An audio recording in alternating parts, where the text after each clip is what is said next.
the discomfort that you might be feeling right now, it's not a sign that you should give up.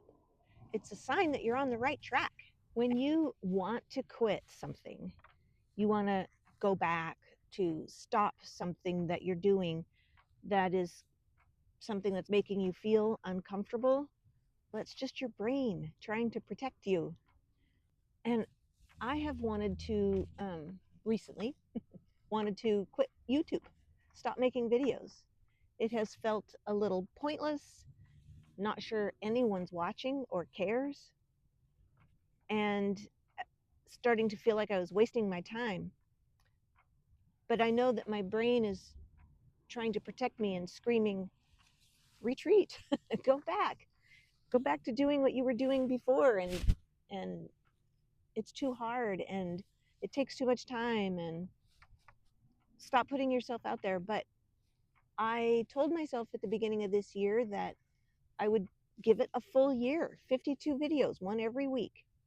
And I knew at the time that this day would come, that the day would come when I would feel like giving up, because that's what happens when we're trying to make a change in our life, trying to uh, do something that's not familiar. And it's just brain science. It's what our brain evolved, if you will, was created to do, to keep us safe. So that promise is what's keeping me going, and the knowledge that this is normal. Because here's what I know, that every breakthrough, every every amount of growth is on the other side of discomfort. And the question is, how am I going to push through? Our brains evolved to keep us safe back from when, a saber-toothed tiger was chasing us.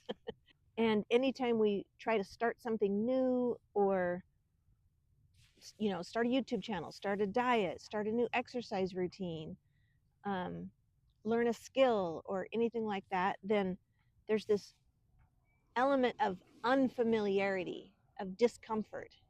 And our brain tries to tell us, there's all kinds of excuses and reasons we can come up with. You don't have enough time. I'm too old. I'm too young. It's too hard. All the things that we can come up with. It's unfamiliar. Go back, retreat. But protection does not equal growth.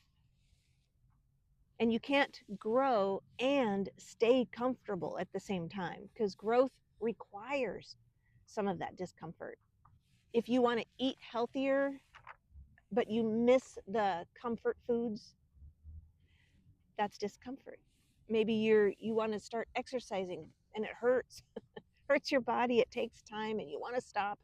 That's the discomfort. If you are trying to learn a new skill, it's hard. You feel dumb at first and you want to quit, and that's the discomfort.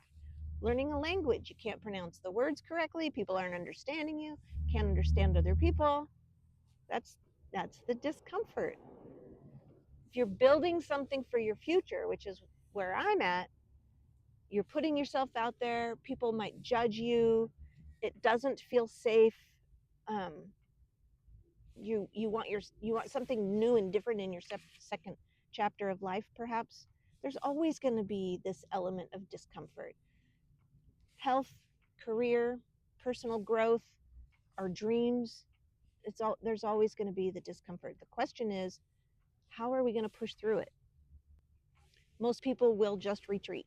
They'll just choose the comfort of status quo, of what feels familiar and normal. It wasn't meant for me, or I'm not cut out for it, or yeah, I don't have time, it's too hard. Whatever the excuse is, we have to push through the discomfort to get there. And here's the thing. It's not comfortable and then breakthrough. It's uncomfortable, then keep going, then breakthrough, and then there's a new comfortable. And then you level up, and then there's a new discomfort, and then you push through again, and that's growth. That's how growth works. That's how it's supposed to work. So I gave myself a year, and I knew discomfort would hit, and it has. And I knew that if I didn't have a boundary, or I didn't have the commitment, I didn't have the knowledge that this was normal and this was likely to happen, then I might have already given up. And it's about awareness and knowing yourself. Oh, pardon me while the rowing club goes by. And every breakthrough requires discomfort, and it takes time. It takes time. It's not going to happen overnight. It's not supposed to. It just doesn't work like that. You're learning, you figure things out, you deal with discomfort, then you hit a wall. You're wondering if it's working, if it's ever going to work. The discomfort peaks. You push through, you start to see a few results. The discomfort's still there, but you get kind of used to it. And then there's a breakthrough. You start to see a few results. Things are starting to work, and you're starting to feel this new normal. If I quit now, I would wonder, would it ever work? Could I have made it work? The thing is, nobody's going to push you through the discomfort except yourself. Nobody's going to make it easier for you, and nobody's going to care more than you do about your goals, about your dreams, about the things you want to learn, the things you care about. Nobody else is going to care about it except you.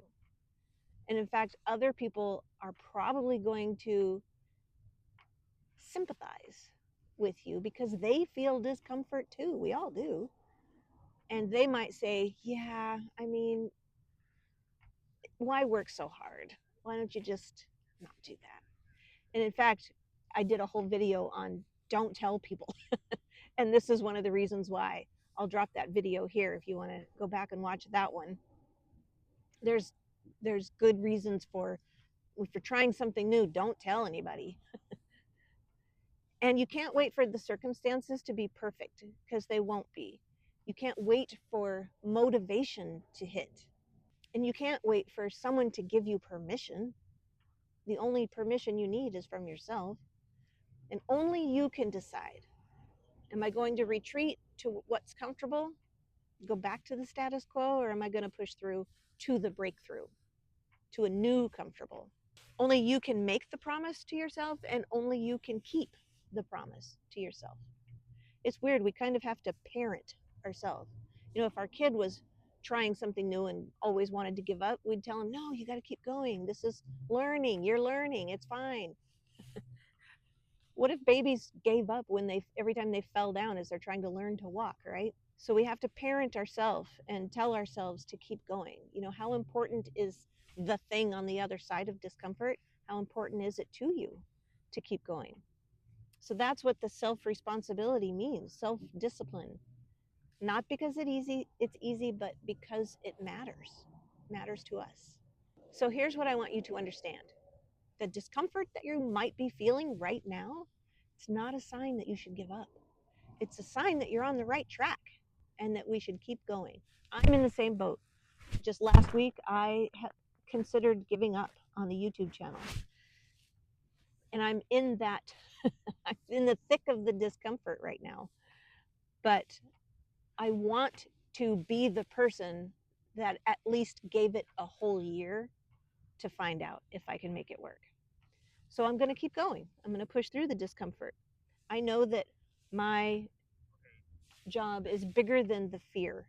My dream, my desire to make it work is bigger than my discomfort or my fear that it might not work. So whether you are trying to start your own YouTube channel, or diet, or learn a skill, learn a language, or just want to create something new in your second chapter, the breakthrough is always on the other side of that discomfort. The people who build the lives that they want, that we admire, they didn't quit when it got hard. They pushed through. They're the ones who took that self-responsibility seriously. So my question for you is, what are you willing to be uncomfortable for? What do you care enough about to push through the discomfort? And that's where the breakthrough is, on the other side of that discomfort. So tell me in the comments, if you would, What are you pushing through right now? What is your discomfort right now? If you're thinking about quitting something, a goal that you have, a dream, a practice, meditation, even making that a practice. Boy, I was listening to Joe Dispenza recently, and he was talking about meditation and how there is a saying, he didn't make this up, but there is a saying about um, everybody should meditate for at least 20 minutes. And if you think you're too busy to meditate for 20 minutes, then you should meditate for an hour. So before you quit that thing that's making you uncomfortable, whatever it is, before you do, ask yourself, am I nearing a breakthrough? Am I just uncomfortable? How important is it to me? Ask some of those questions to yourself. And I encourage you to keep going so that you can find out what's on the other side of that discomfort. I'm Joanna. If you're new here, then I'm so glad you found this space. If you're returning, then welcome back. And I'm glad that you came back and you're here as well. I'm still here. I'm still pushing. I'm still uncomfortable, but getting closer to my breakthrough every single day. And I'll be here again next week. So I hope you will too. Bye for now.